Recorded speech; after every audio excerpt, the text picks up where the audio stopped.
Di mana, di mana, di mana alamat di fakturku isi apa? Wah. Ada beberapa hal yang harus kita pastikan dulu, Mas Andik. Yang pertama adalah pada masa itu, ayo Mas Andik bisa jawab nggak? Gimana? Be careful, faktur pajaknya dianggap tidak lengkap.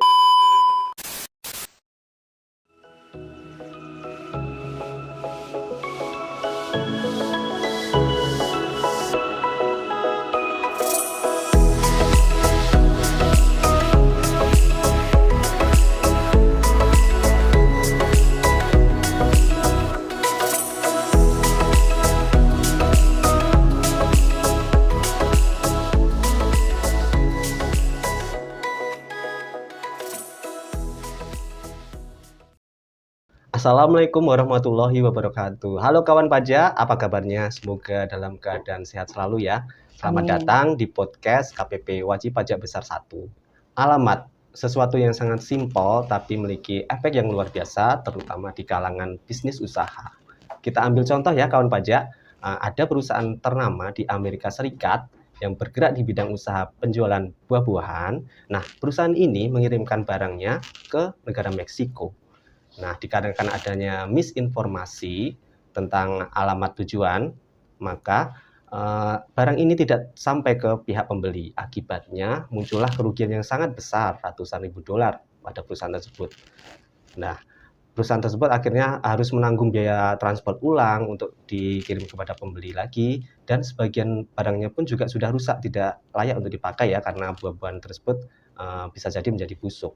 Nah, sebegitu krusialnya peran alamat tersebut, maka dari itu saya, Andi Tricahyono, penyuluh pajak di KPP Wajib Pajak Besar 1 sekaligus host pada podcast hari ini, akan membahas tuntas tentang teknis pengisian alamat sesuai dengan Per 03 PJ 2022. Nah, pada kesempatan hari ini, saya tidak sendirian, saya ditemani oleh narasumber handal dari KPP Wajib Pajak Besar 1, yaitu penyuluh pajak juga. Beliau adalah Ibu Wanda Rahma. Apa kabar Ibu Wanda? Halo, apa kabar? Alhamdulillah baik. Mas Andik apa kabarnya? Baik juga Mbak Wanda. Alhamdulillah ya. Saya panggilnya Mbak Wanda ya. Boleh, silakan. Gitu. Apa aja? Oh ya, kawan pajak, nanti kita ngobrol santai aja ya. Ngobrol santai tapi serius seperti itu. Iya. Mbak Wanda, pada kesempatan kali ini kita akan membahas tentang ini Mbak Wanda, teknis pengisian alamat sesuai alamat di faktur pajak ya, sesuai Per 03 PJ 2022. Nah, sesuai judulnya tadi, saya jadi teringat sebuah lagu Mbak Wanda. Lagu apa nih, dalam negeri, luar negeri? Lagu Indonesia. Lagu Indonesia? Lokal ya. Lokal. Mbak Wanda tahu lagu Ayu Ting Ting? Alamat palsu, Mbak. Iya. Apa tuh, gimana tuh lagunya? Bagaimana Jadi, tuh lagunya? saya ubah sedikit liriknya ya. Maaf kalimat aja ya. Oke. Suaranya. Di mana, di mana, di mana alamat di fakturku isi apa? Wah. Ku tanya pada kawan-kawan semua, tetapi mereka bilang tidak tahu. Aduh, tolong Mbak Wanda, ku jadi bingung. Maafkan pajak ya, suara jadi sumbang begini. Tapi bagus Mas Andik, berarti penyuluh-penyuluh di KPP Wajib Pajak Besar 1 tuh multi talenta semua ya. Bisa host, bisa narasumber, bisa nyanyi. Luar biasa. Ya, baik. Jadi Mbak Wanda gimana Mbak? Banyak sekali timbul pertanyaan dari wajib pajak Mbak tentang setelah rilisnya Per 03 ini ya, tentang alamat teknis pengisian alamat pada faktur pajak ini. Kira-kira bisa dijelaskan Mbak Wanda? Ya, baik. Halo kawan pajak. Pada kali ini kita akan membahas tentang Per 03 seperti yang tadi diutarakan oleh Mas Andik ya. Saya bisa utarakan bahwa untuk Per 03 ada beberapa submateri sebenarnya Mas Andik. Oh, jadi tidak hanya alamat saja alamat. Ya? Memang yang paling krusial memang itu. Tapi ada beberapa, ya ini diantaranya adalah alamat. Mark this ya, ada alamat, kemudian ada kode transaksi faktur pajaknya, kemudian juga mengatur tentang pedagang eceran. faktur pajak Iya. pedagang eceran. Lalu ada juga fasilitas pembebasan PPN. Nah, dari beberapa itu memang yang paling sering menjadi pertanyaan dari wajib pajak adalah pencantuman alamat pada faktur pajaknya. Ya begitu Mas Andi. Jadi singkatnya begitu, resume per 03. Jadi ada ketentuan ya untuk teknis pengisiannya itu. Betul.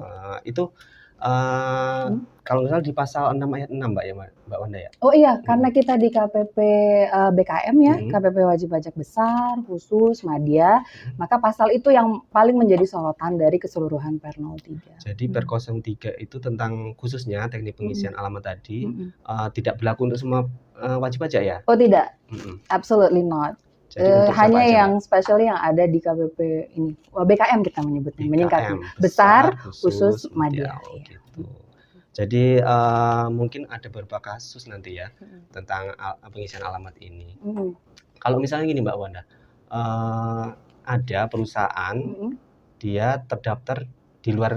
Tadi fokusnya harus pembelinya? Pembeli. Jadi kita di sini fokus di pasal 6 ayat 6 dan ayat 7 itu kawan pajak dan Mas Andik itu hanya berlaku jika ada dua ketentuan ya.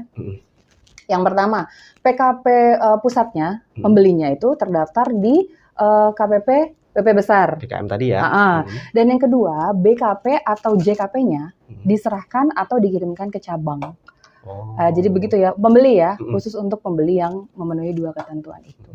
Jadi kalau kasus tadi itu ada perusahaan Mbak Wanda di luar KPP BKM tadi ya, kemudian menjual ke salah satu perusahaan yang terdaftar di KPP BKM itu Mbak Wanda.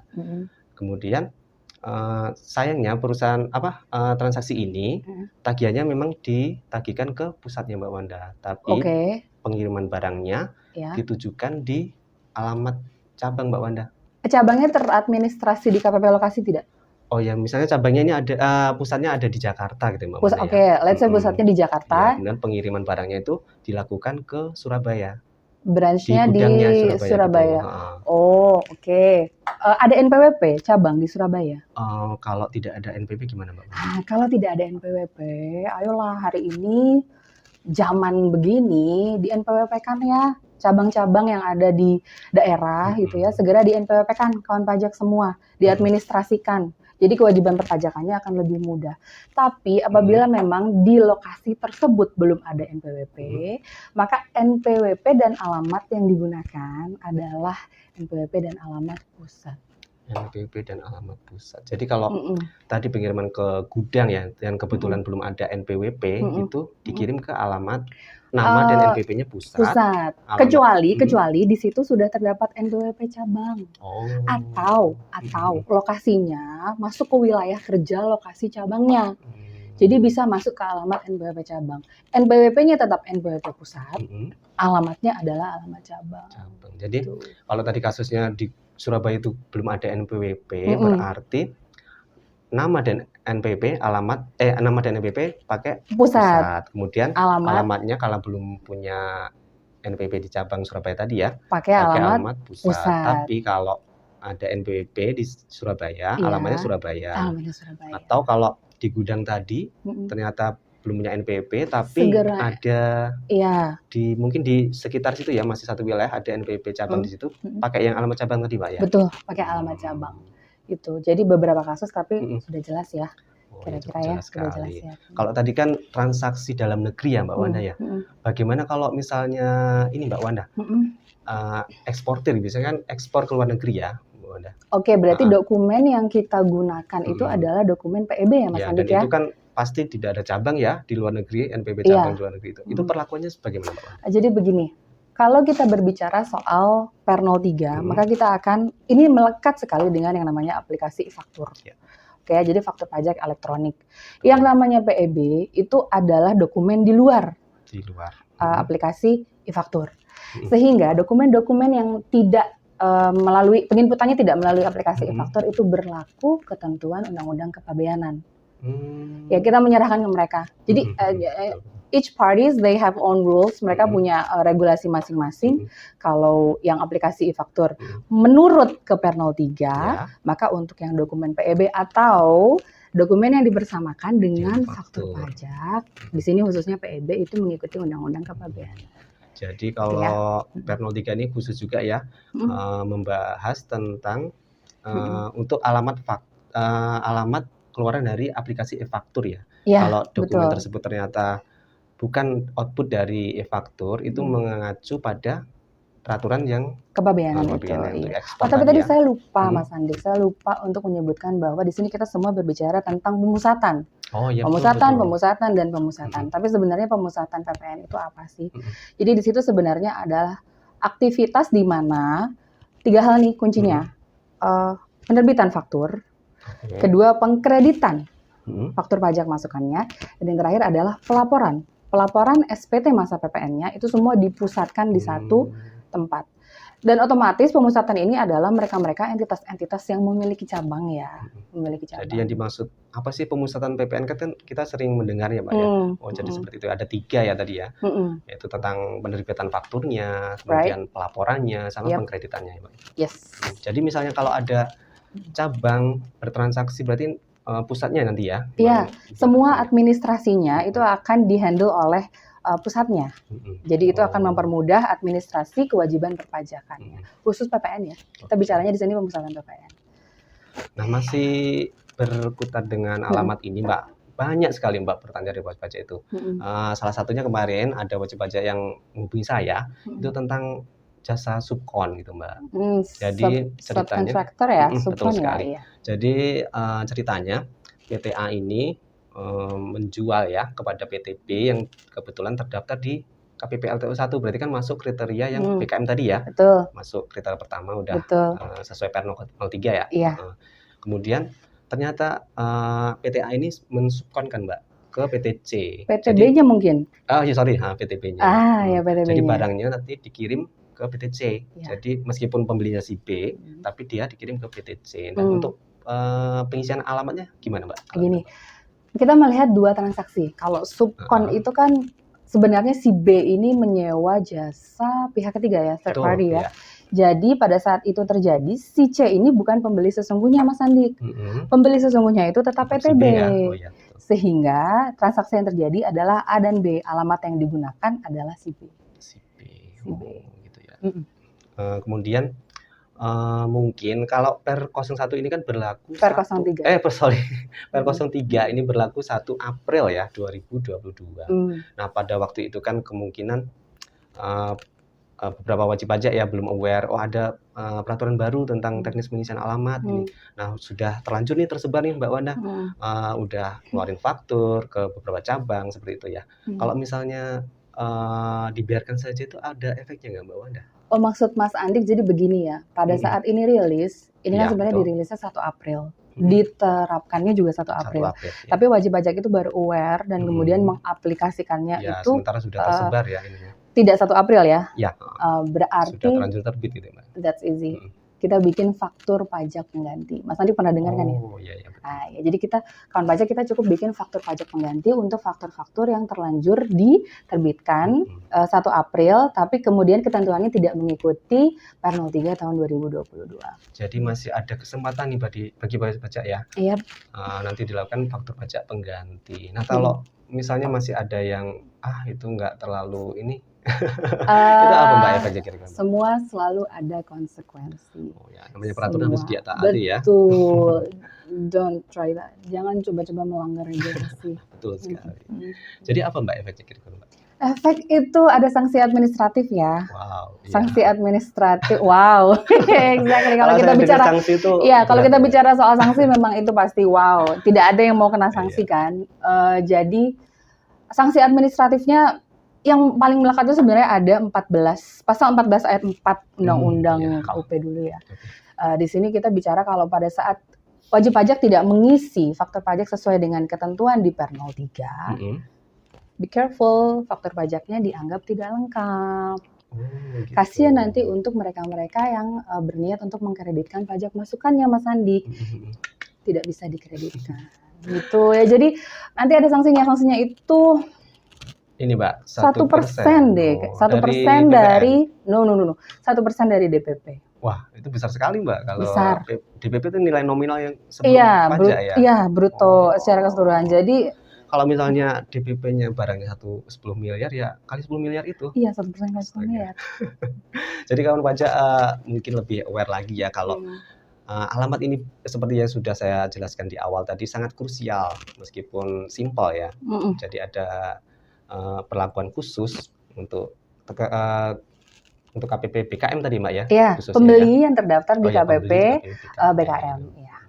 Nah terkait dengan faktur ini Mbak, Per 03 ini ternyata juga membahas tentang ketentuan uploadnya Mbak. Jadi alamat N nih.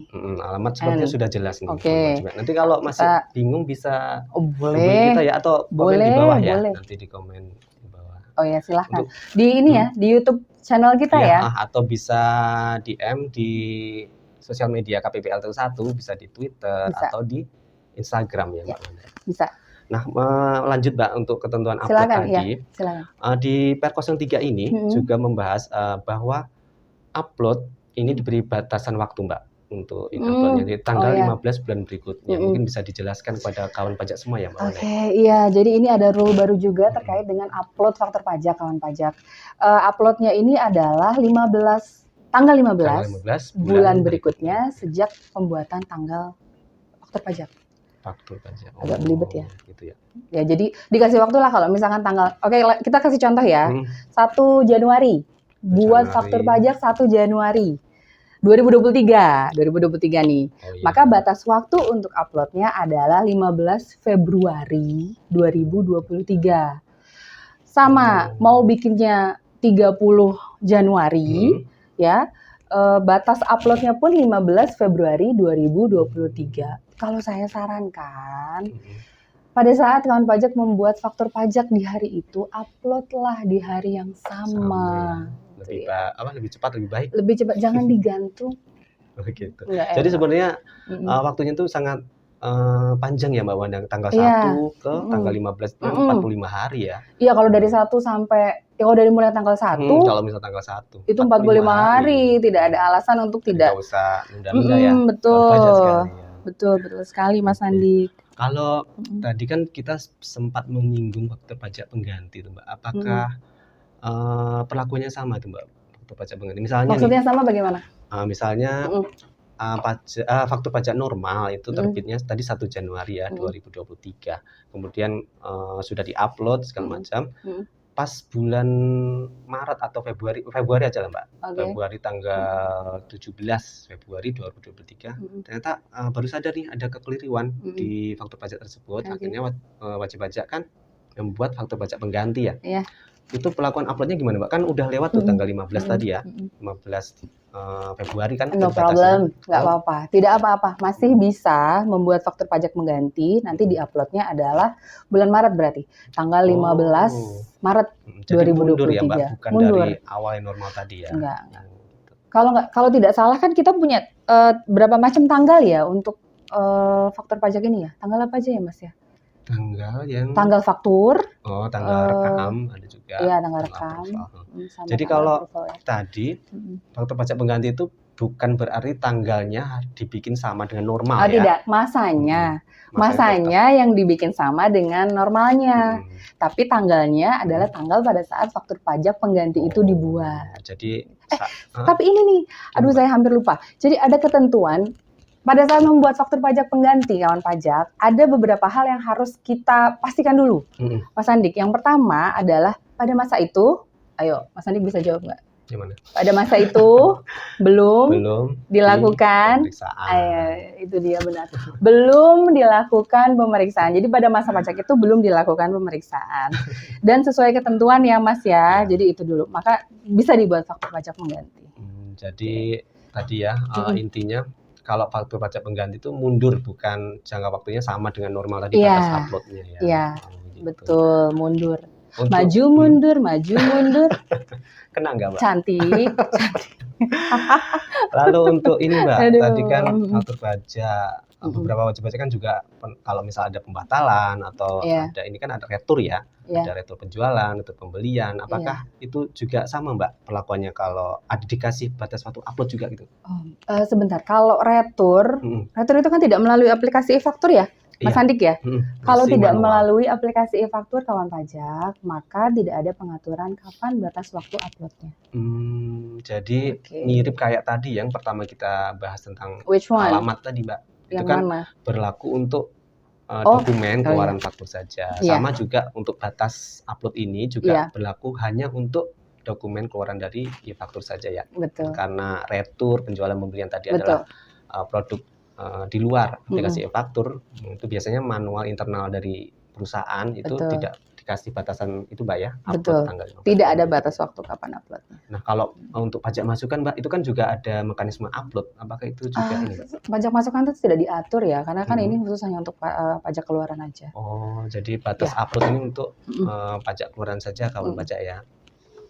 Kemudian, Mbak, ini, Mbak. Wah, banyak ya. Aduh, banyak sekali. Masih ada waktu kita? Masih panjang. Kalau lewat 5 menit saya di-charge lebih loh. Jadi, Iya. Jadi ini, Mbak. Maaf ya kawan pajak. HP saya tuh berdiri mulu, Mbak. Makanya saya curahkan Mbak Wan di jawab. Oh, dicurah. Biar nanti kalau kawan pajak nonton bisa dapat jawaban. Untuk ini Mbak Wanda. Apa tuh namanya? Tadi kan batas tanggal 15 bulan berikutnya. Itu mengacunya dari tanggal apa, Mbak? Tadi kan ada tanggal faktur, ada tanggal rekam, ada tanggal approval. Nah, 15 hari ini ngitung dari mana, Mbak? Tebakan Mas Andik? Mana ya? Ayo. Apa tanggal rekam bener nggak, Mbak? Salah. Kawan pajak ada yang bisa jawab? Bantu saya jawab. Tanggal faktur pajaknya. Tanggal faktur. Iya. Jadi kadang memang ada, kalau di perusahaan-perusahaan kan ada beberapa otoritas ya. Tidak semua yang menginput itu melakukan approval. Jadi kadang yang input A, yang approval B. Jadi di pemisahan tugas gitu ya. Betul. Segregation of duty. Ya. Betul sekali. Oke. Jadi tanggal faktur. Kita tos nggak sama ya sama itu ya? Tos. Sepakat? Sama kayak tadi, Mbak, yang alamat. Kalau alamat tadi kan ada sanksi ya kalau tidak sesuai dengan ketentuan Per 03. Bagaimana kalau faktur ini, Mbak? Faktur? Kita bikin faktur, kemudian ya namanya manusia ya bisa lupa gitu ya. Tadi kan batas waktu yang tanggal 15 bulan berikutnya, ternyata tanggal 16 baru ingat, Mbak. Aduh, saya belum upload ini. Itu gimana, Mbak? Ada efek apa gitu? Sorry, bisa diulang tadi tanggal berapa ya? Ulang lagi. Ini banyak soalnya pertanyaannya. Coba diulang lagi. Jadi ini, Mbak. Maaf ya kawan pajak. Jadi ada kita misalnya bikin faktur ya, faktur normal masih awal-awal lah ya. Bikin faktur normal, kemudian kan itu ada ketentuan tadi tanggal 15 bulan berikutnya harus di-upload. Iya. Ternyata faktur normalnya tanggal berapa? Misal tanggal 2 Maret itu ya, 2 Maret. Kemudian kan harus tanggal 15 bulan April harus di-upload. Iya. Nah, itu kan namanya manusia juga ada lupanya ya, Mbak ya. Oh, dia ini tanggal 16 tuh lupa. Ini dia lupa menguploadnya, lupa uploadnya. Berarti dianggapnya faktur pajak tidak lengkap. Tidak lengkap. Ya, dianggapnya tidak disampaikan sih, Mas. Itu aja. Jadi gitu kan pajak. Iya. Jadi untuk inti podcast pada kali ini adalah teknis pengisian alamat pada faktur pajak. Kemudian batas waktu upload juga ya, Mbak. Itu diatur di Per 03 PJ 2022. Iya. Baik, sepertinya pembahasan pada kali ini sudah sangat gamblang dan jelas sekali dengan Ibu Wanda. Semoga memberikan pencerahan dan wawasan pada wajib pajak ya. Kalau ada masih pertanyaan bisa langsung komen di bawah, nanti kita akan komentari atau bisa DM tadi ya di akun akun media sosial KPP Wajib Pajak Besar 1, bisa di Instagram atau di Twitter, atau bisa langsung menghubungi kami selaku penyuluh di KPP Wajib Pajak Besar 1 atau di KPP terdaftar atau terdekat juga bisa ya, Mbak ya. Bisa juga lewat link pajak, Mbak ya, di 1.500 200. Nomor sakral ya, Mas? Iya. 1.500 200. Betul sekali. Iya. Akhir kata, saya Andi dan saya Wanda Rahma mengucapkan terima kasih atas atensinya mengikuti podcast pada hari ini. Tetap jaga kesehatan selalu, salam sehat, bahagia selalu. Pajak kuat, Indonesia maju. Assalamualaikum warahmatullahi wabarakatuh.